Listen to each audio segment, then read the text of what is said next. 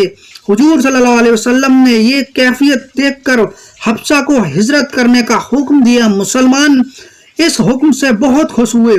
حبشہ کی ہجرت، اس زمانے میں حبشہ کا بادشاہ عیسائی تھا، اس کا نام شہمہ تھا، عرب اسے نجاشی کہتے تھے، چونکہ مسلمان جانتے تھے کہ کفار مکہ انہیں آسانی سے ہجرت نہ کرنے دیں گے، ضرور روکیں گے، اس لیے انہوں نے چپکے تیاری شروع کی۔ جب تیاری پوری ہو گئی، ایک دن رات کو جب کفار سو رہے تھے، چپکے سے مکہ سے نکلے اور جدے کی طرف روانہ ہوئے۔ 10 ماہ رجب سن 590 میں یہ چھوٹا سا قافلہ گھر بار، وطن، رشتہ دار اور دوستوں کو چھوڑ کر روانہ ہوا۔ اس چھوٹے سے قافلے میں صرف 12 مرد اور 4 عورتیں تھیں۔